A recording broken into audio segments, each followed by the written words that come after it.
attending this morning. It's a really happy day for us as we kick off a brand new project to help our juvenile offenders. This morning we're going to have the governor speak and say a few words, along with Chief Justice, Senate President Donna Kim, and Representative Mellie Carroll. So, Governor. Thanks, Debbie. Aloha, everybody. Aloha.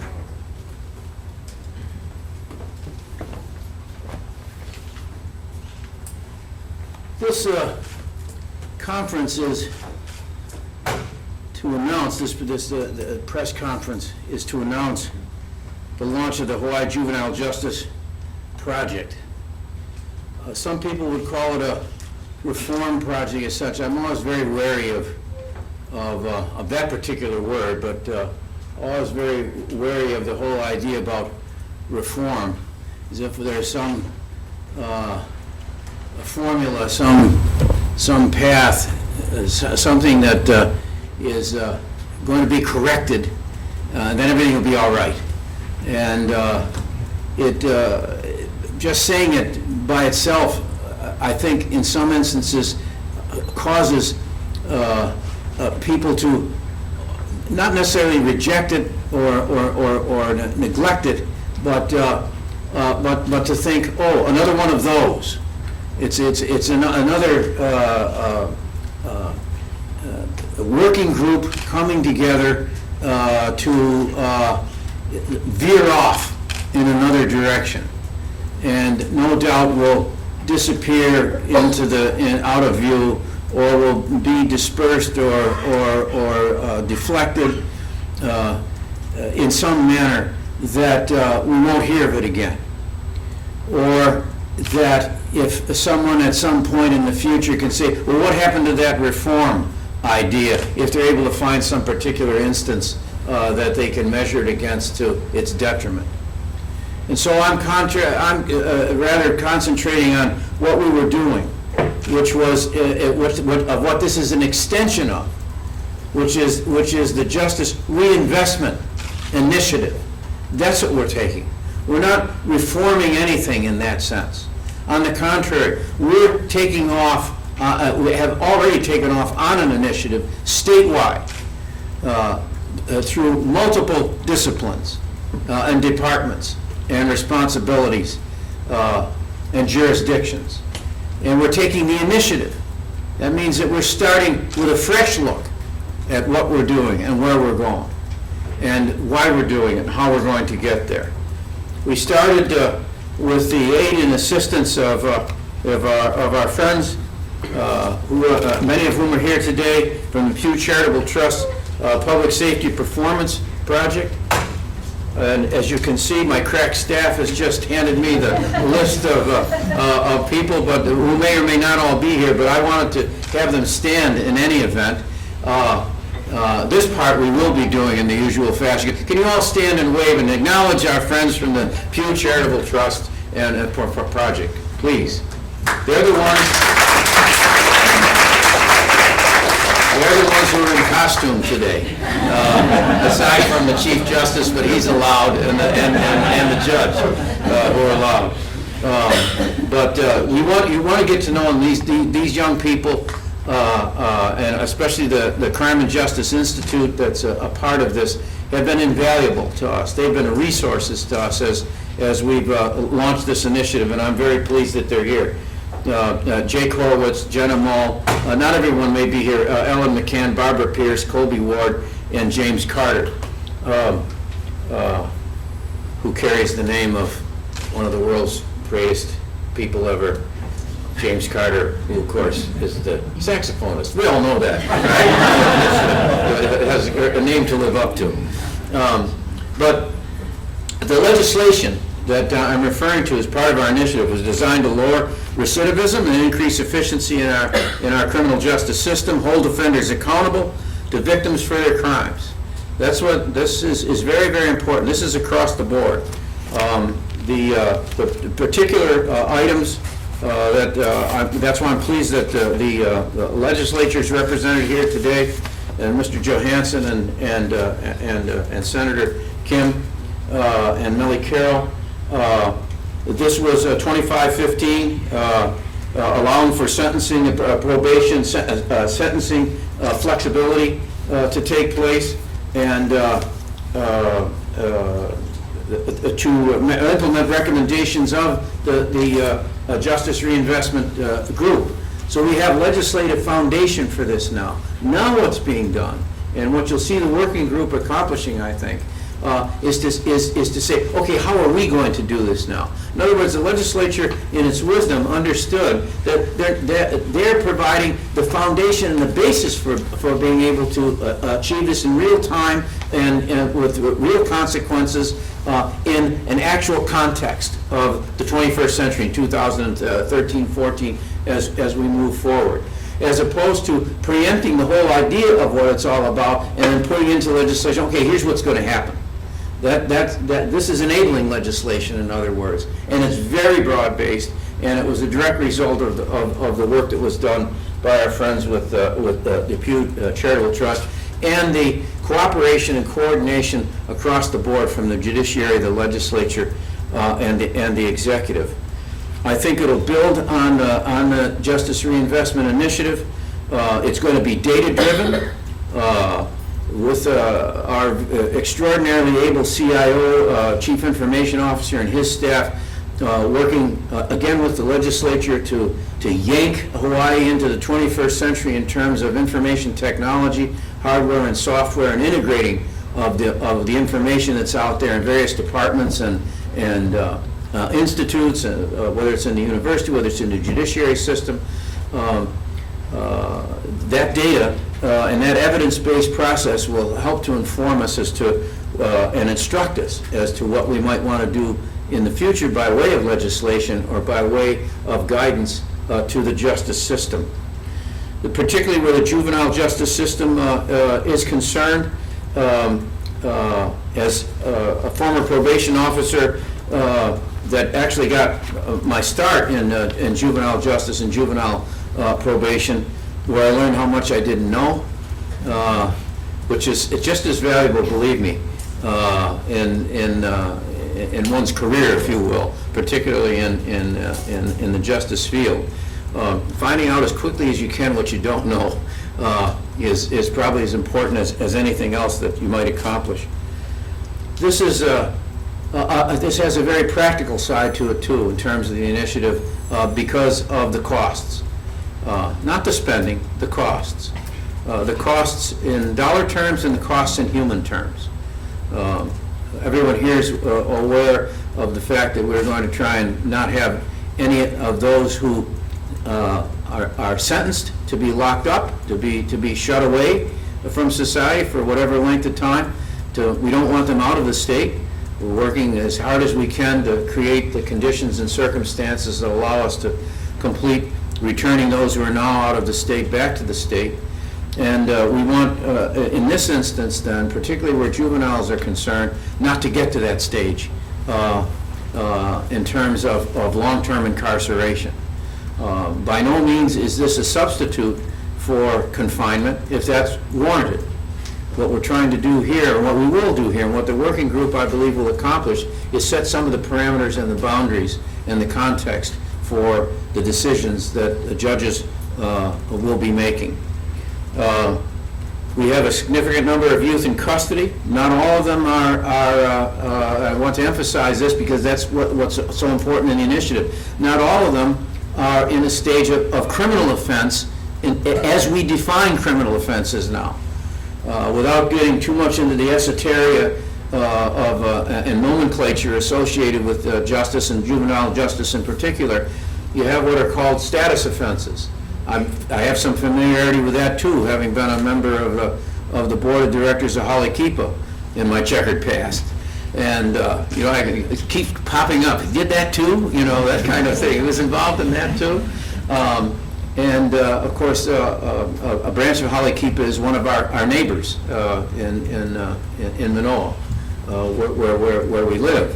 So on an ongoing basis, I have a familiarity of that with what's known as status offenses. These are situations in which you have young people who may be involved in abusive family situations or in destructive family situations. We also have represented in our working group the question of foster care and whether or not that foster care may be part of the process of establishing young people with themselves. There's not necessarily any criminality even involved here, but foster care involves the justice system. It involves courts.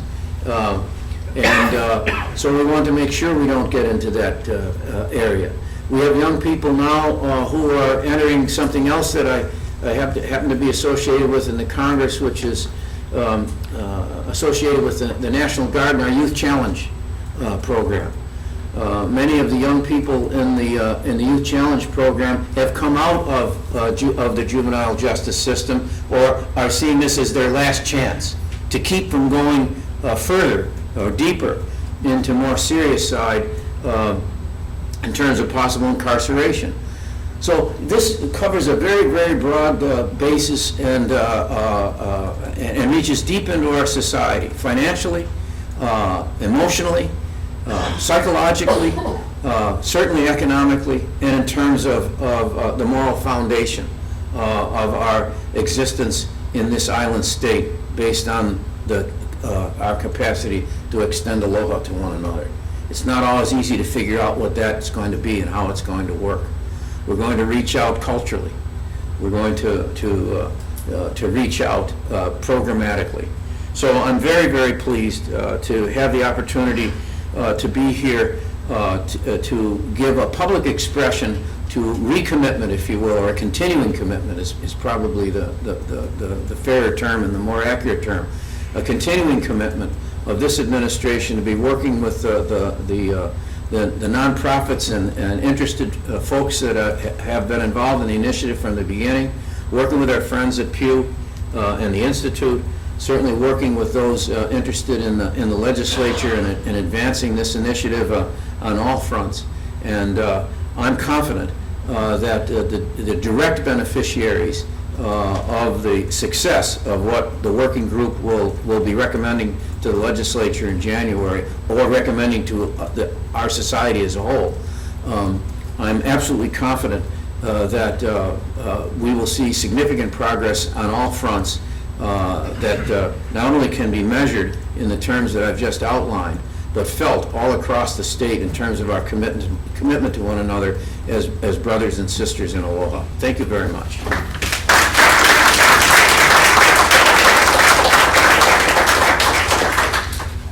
Now we'll hear from Chief Justice Rick Dimwald. Just as the Chief Justice come up, forgive me if I don't stay for the whole event, although I think it's really connected. I have to leave. I'm delighted to be able to leave because one of our closest friends is becoming a citizen.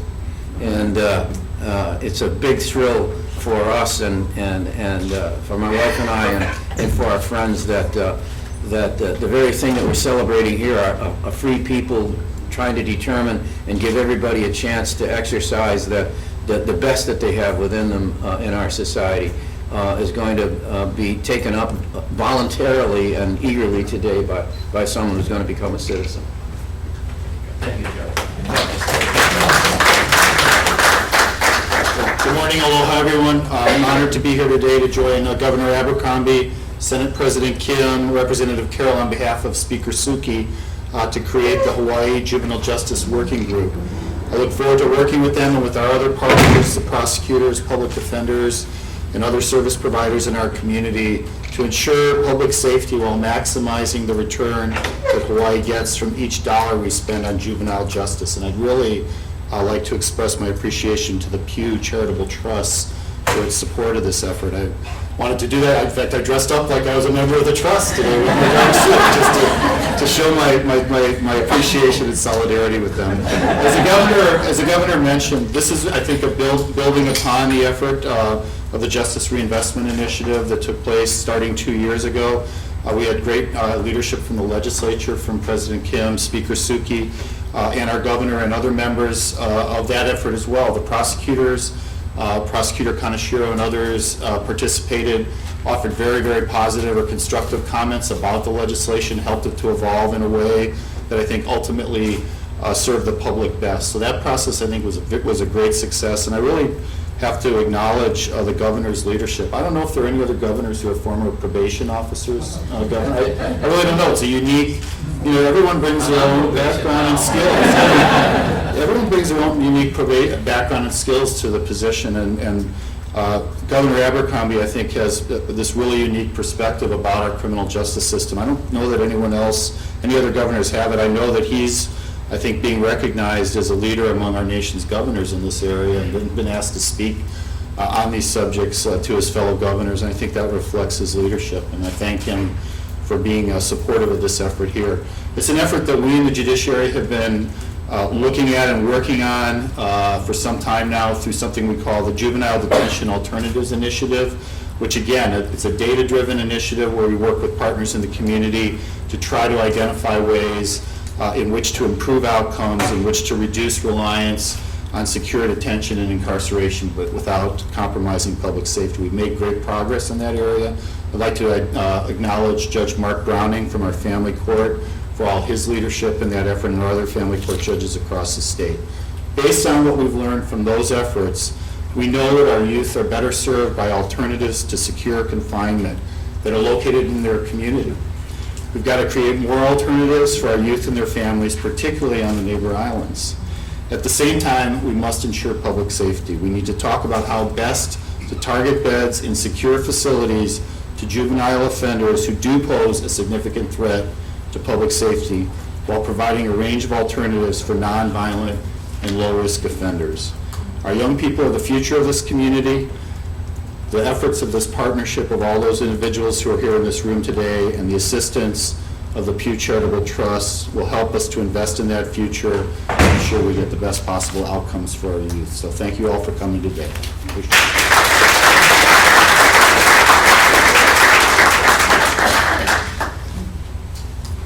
This effort is working with the three branches of government. So next we'll hear from the legislative branch and Senate President Donna Kim. Hello, everyone. First of all, I really want to thank the members of the Hawaii Juvenile Justice Working Group for taking on this task and for all the work they'll be putting in the next few months. And I look forward to working with Governor Abercrombie, with Speaker Suki, and the members of the legislature in passing legislation in our upcoming session so that we will be able to create a better juvenile justice system. It costs $190,000 for a bed to put a youth into our correction facility. And that is really not acceptable. $190,000, that's more than a 4-year college education. That's K through 10th grade in most of our private schools here in Hawaii. And so we really need to question that amount of money that we're spending. And that money can be used for a lot better programs that we have. And despite spending this huge amount of money, more than 50% of the youths that go into our system return to our system. So we really need a system that will hold our juveniles accountable, that will protect our society and our community, but will control the costs. And so I really look forward to the outcomes of our working group. Mahalo.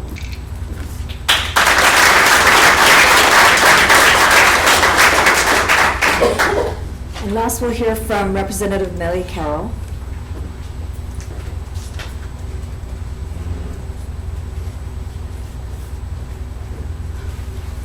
Aloha, everyone. I'm here on behalf of Speaker Suki, who couldn't be here today. I believe he's in Atlanta at this time. So on behalf of the State House representatives and on Speaker Suki, I'd like to just share with all of you some points on what we're doing here. National research has shown that states can reduce juvenile crime and juvenile incarceration at the same time by focusing on what works. The juvenile justice system in Hawaii needs to take the same data-driven, targeted approach to making sure each placement decision and each correctional dollar is focused on reducing crime and protecting public safety in Hawaii. national research in other states that have shown us we can do this, we can be more successful, all while spending less. This approach will strengthen more of our families while ensuring wise of Hawaii tax dollars. Our state has already been a leader in implementing justice reinvestment in our criminal justice system. Juvenile justice deserves the same laser-focused study and policy development. I look forward to working with Governor Abercrombie, Chief Justice Recktenwald, Senate President Kim on this very issue over the next several months, and I eagerly anticipate the recommendations from the working group. And I'd also like to take this moment to recognize a few of our members from the legislature who are here. I'd like to recognize Representative Henry Aquino, who's the Chair of Public Safety. Also, our Minority Leader, Representative Aaron Johansson. And I saw earlier, I don't think he's here now, but Senator Willis Sparrow, who's also the Chair of Public Safety. Also, I'd like to just say we'd be happy to answer any questions at this time. So, any questions? And if Senate President can come forward and Chief Justice. And then, I guess because Governor. Anyone have any questions? I have a question. How many people are we talking about juveniles currently in the system in Hawaii? 5,000?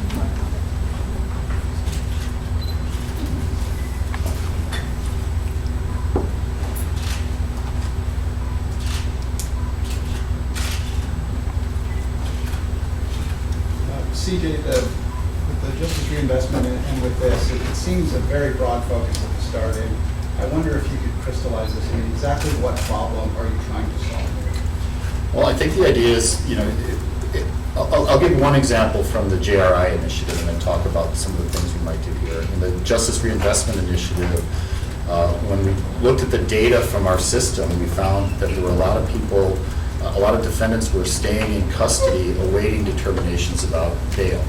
So they had not been able to make bail initially, and just the way the system worked in terms of being able to have an assessment done of the risk, of the potential for bail, then get that matter to their attorney, and then get them before the judge, was taking weeks in many cases, and in some cases many weeks. And the result of that was that individuals who ultimately, once that report was done and was put before a judge, were in fact determined to be bail worthy or release worthy, but they had spent, could be 4, 5, 6 weeks in custody. And there are a lot of outcomes with that, one of which is bed space has been taken up with somebody who could be or could have been released. Resources are being spent on someone who could have been out in the community safely, and those resources aren't being used elsewhere. So that was one of the things that resulted in legislation to require reports be prepared in a more timely manner so those decisions could be made quicker. I think those would be the kinds of gains that we're looking for in this initiative as well.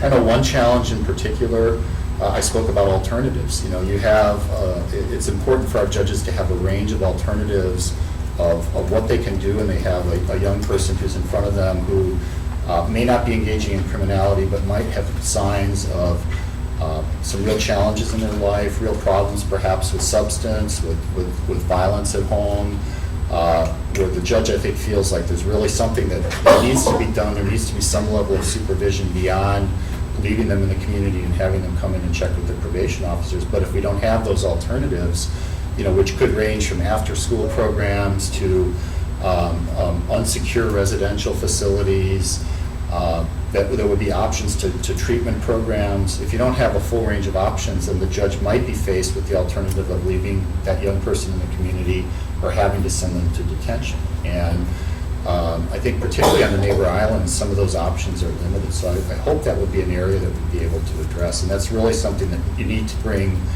a whole lot of different people to the table on. There's resource issues, there are questions about what programs are best, how you could best structure those programs. But you have to look at the data first.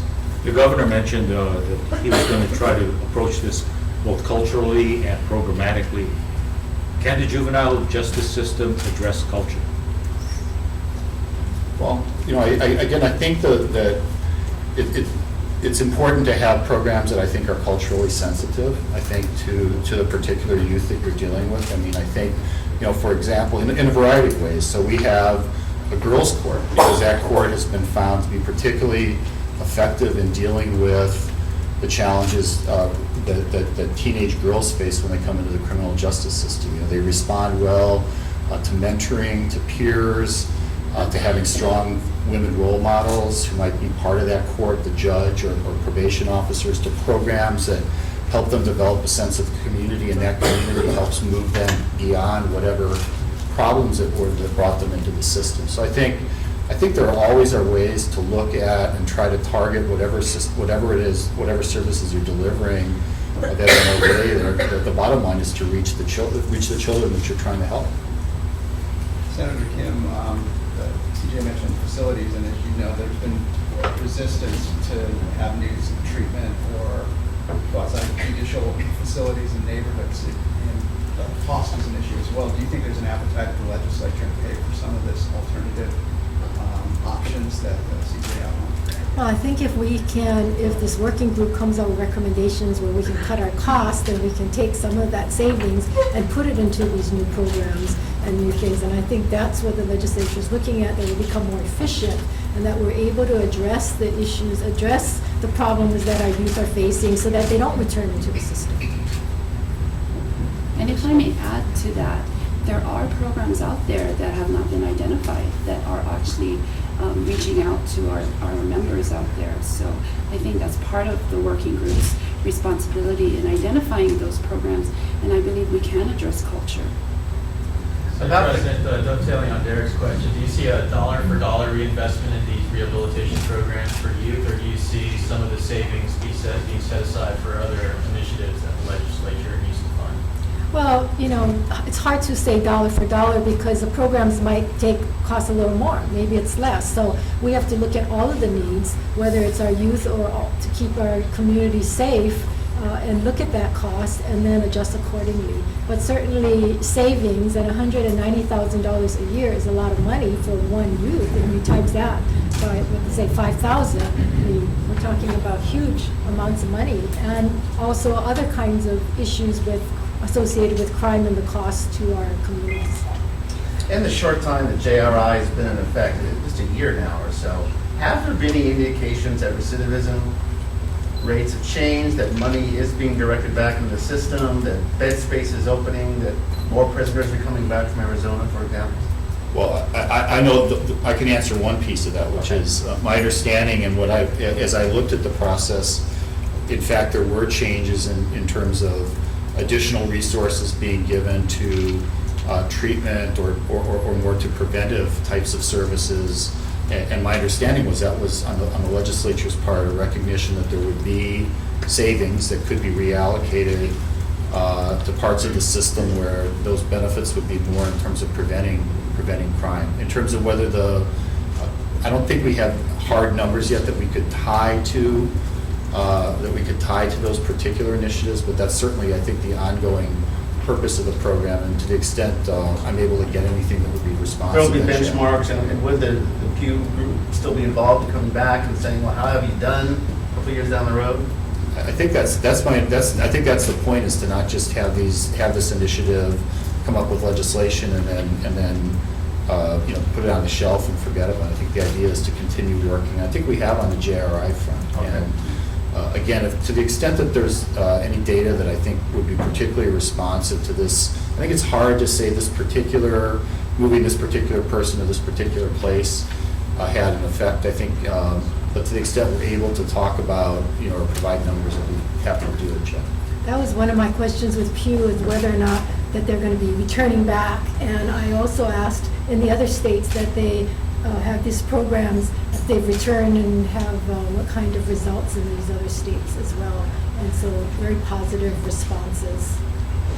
CJ, do you see youth drug offenders as one of the main focuses of this initiative? And can you explain why that's so important? I think it is. I mean, I think, there's obviously a very clear correlation between drug use and criminal conduct. So I think, again, that's probably, and perhaps Judge Browning can speak to this as well, but I think that's one of the really challenging areas for our judges when they're dealing with young people who are in the criminal justice system in some way, and they're seeing evidence of substance abuse or drug use and trying to decide, well, what can I do? What can I do with this child? And if there's no option of a treatment program, inpatient treatment, or an adequate outpatient treatment program, they might be faced with the prospect of, do I leave this child out in the community, ask them to report perhaps more often to the probation officer, but they're still out there. You could order them not to associate with the people who are a problem, but has that been effective? Presumably the judge may have already gone through all of those steps.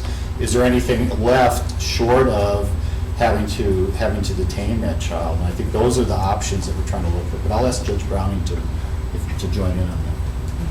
Approximately 80% of our offenders have some kind of substance abuse problem. 80%. And by substance abuse, I'm talking about ice, cocaine, methadone, heroin, you name it. The youngest ice addict that I ever dealt with was 10 years old. They're across the board, from every community, from every ethnic group, from every culture, from every neighborhood in this state. There's only one residential treatment program for the whole state. One. Kids who need residential treatment sometimes have to wait 3 months or more because there's just no space. And that's one of the real needs here. And, you know, the bottom line is if from the family court judge's perspective, there are two things that we do if a child has been adjudicated. The first thing we do is adjudicate, decide whether the child is innocent or guilty of that particular crime. But the most important thing we do is try to figure out how we're going to help that child. And we have serious gaps. And hopefully one of the things that this working group will be able to address is how we're able to better serve our children. Yes, this is about JRI. Yes, this is about legislation. But more importantly, from our perspective, this is about our children and about our community taking ownership of the problems that our children face. And I look forward to what we're going to be able to accomplish. I think that this is, from our perspective, we're speaking for me as the senior judge of family court.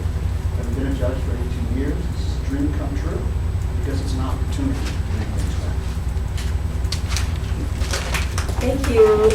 We're going to have the working group start their work now. So thank you for, it'll conclude the press conference part of the day, and we'll start with if the working group members could gather around the table, we could start our meeting. Thank you.